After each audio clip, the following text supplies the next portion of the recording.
හයි මං අද මේ ලෑස්ති වෙන්නේ අපිට දවස් ගාණක් තියාගෙන කන්න පුළුවන් කෑම ಜಾති දෙකක් හදාගන්න.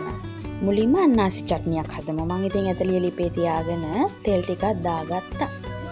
ඒකලත් වෙනකොට සුදු ලුණු අබ ඒවා මේවා දාගත්තා.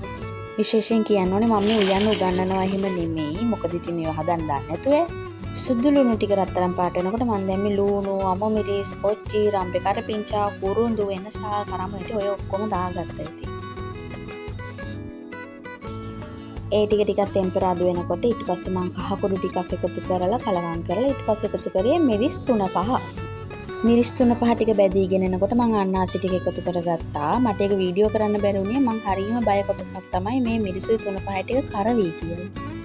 ඊට පස්සේ ගම්මිරිස් කුඩු පොඩ්ඩයි ජොලියට මිරිස් කෑලි ටිකකුත් දැම්මා. මේ අන්නාසි එකේම උණපු වතුර ඉතින් ඒකේම ඔහොම තැම්බෙන්න තියලා මං ඊට පස්සේ සීනි එකතු කරගත්තා. කොහොමද යමි යමි. ඔය විදිහටම තව ටිකක් තිබ්බ වතුර ටික හිඳෙනකන් බලන්නකෝ. ඉතින් මම පළවෙනි පාරට හදපු අන්නාසි චට්නිය රස පාටයි නේද?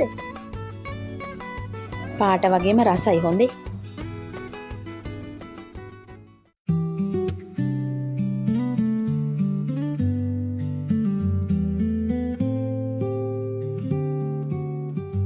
ඊට පස්සේ ලෑස්තුනේ අඹ මාළුවක් සාදන්න.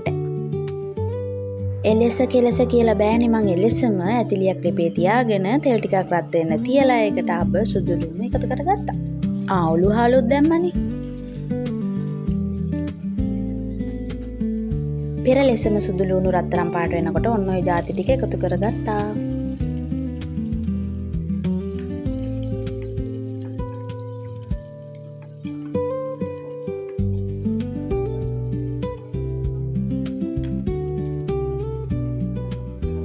කහ කුඩු ස්වල්පයක් ඒක ටෙම්පරාදු වෙනකොට ඊට පස්සේ ගම්මිරිස් චුට්ටකුත් එකතු කරගෙන මං දැම්මේ මිරිස් 3-5.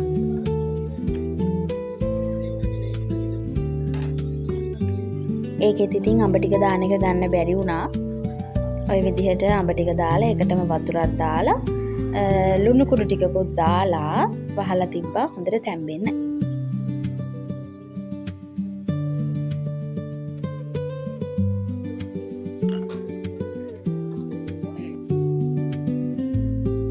ඊට පස්සේ ඉතින් සැරෙන් සැරේ කලවම් කර කර බැලුවා තැම්බිලාදි කියලා.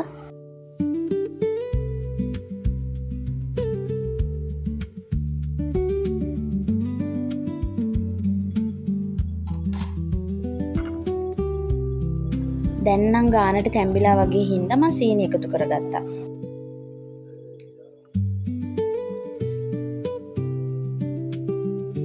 ඔන්න ඉතින් තියෙනවා මගේ හස්බන්ඩ්ගේ ෆේවරිට්ම අඹ මාළුව. රසයි පදමයි ඔක්කොම ගානට දැන් ඉතින් තියාගෙන කන්නයි තියෙන්නේ. එහෙනම් ඉතින් ඔච්චරයි. මාව බලන් හිටියට thank you bye.